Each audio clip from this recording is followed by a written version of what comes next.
نے اگر یہ کہہ دیا تو اس پہ یہ اعتراض تو کیا جائے گا کہ عیسائی ایسا کہتے ہیں کہ نہیں کہتے. یہ اعتراض نہیں کیا جائے گا کہ انجینئر نے نبی کی توہین کی ہے، کیونکہ انجینئر علی مرزا نے خود معاذ اللہ نقل کفر نہیں کہا ہے، کسی اور کی طرف نسبت کی ہے. کسی اور کی طرف نسبت کرنے سے انسان توہین رسالت کا مرتکب نہیں ہو جاتا. 295C اس پہ نہیں لگتا، تو یہ بالکل نہیں بنتا اس موقع پہ 295C. اور جو مولوی اس پہ خوش ہو رہے ہیں نا کہ نہیں 295C میں ہم اس کو لٹکوائیں گے، بھائی پھر آپ بھی جب کسی کا کلمہ کفر نقل کریں گے نا، جن لوگوں نے جا کے FIR کٹائی انہوں نے کیا کہا کہ انجینئر نے نبی کے بارے میں یہ الفاظ کہے ہیں، تو انہوں نے بھی تو نقل کیے نا، تو پھر ان پہ بھی 295C لگاؤ.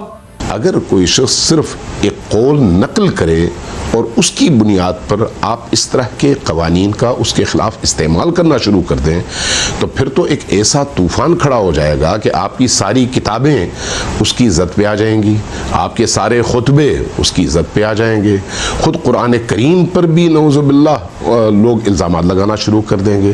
یعنی آپ ایک چیپٹر کھول دیں گے اس کے نتیجے میں شدت پسندی کا، جس کی انتہا کہیں پر بھی نہیں ہے اور اس کو ختم نہیں کیا جا سکتا. پھر یہ جو جملہ تھا، یہ جو الفاظ ہیں، یہ رسول اللہ صلی اللہ علیہ وآلہ وسلم کی شان میں، آپ کی بارگاہ میں بے ادبی، لیکن میں اس کو گستاخی نہیں کہوں گا.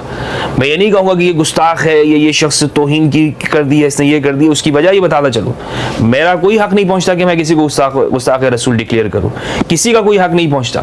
یہ کہا جا سکتا ہے کہ فلاں معاملے میں کسی نے غیر محتاط رویہ اختیار کیا، الفاظ کا انتخاب صحیح نہیں کیا، اسلوب درست نہیں تھا. اس طرح کے معاملات بارہا ہو جاتے ہیں. ان میں بڑوں کا کام یہ ہے کہ وہ توجہ دلائیں. یہ تربیت کا موضوع ہے. اگر کسی موقع پر اس سے کوئی تجاوز ہوا ہے تو زیادہ سے زیادہ تنبیہ جاری کی جا سکتی ہے. نقل کفر نہ باشد.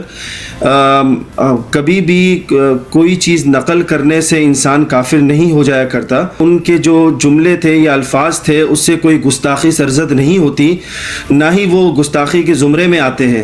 لہٰذا ان کے اوپر کوئی بھی ہم یہ سمجھتے ہیں کہ کوئی سزا 295C یا اس طرح کا کوئی بھی قانون جو ہے ان پر لاگو نہیں ہوتا. خود نقل قول کوئی نہیں توہین شمار نہیں ہوتا، جیسا کہ ایک محاورہ بنا ہوا ہے کہ نقل کفر نہ باشد. کسی کفریہ کلمے کو نقل کرنا یا بیان کرنا یہ تو ظاہر توہین رسالت نہیں ہے. قرآن نے بے شمار نقل کیے ہیں، کفار کے جو تبصرے تھے رسول اللہ صلی اللہ علیہ وسلم پر قرآن نے نقل کیے. بالکل. تو اگر آپ وہ پڑھ کے سنائیں کہ کفار یہ کہتے تھے تو نقل کرنے والا تو توہین کا مجرم نہیں ہو. یہ مسئلہ خالصتاً نقل کفر کا ہے، اور نقل کفر جو ہوتا ہے وہ کفر نہیں ہوتا. نقل کفر تو اللہ کے بندے، آپ یہی سمجھنی کہ اللہ تعالیٰ نے قرآن مجید میں کافروں کے قول نقل کیے ہیں کہ کافر یہ کہتے ہیں، یہود یہ کہتے ہیں، نصارہ یہ کہتے ہیں، ساری دنیا یہ کہتی پھرتی ہے. یہ نقل کفر جو ہوتا ہے وہ کفر نہیں ہوتا.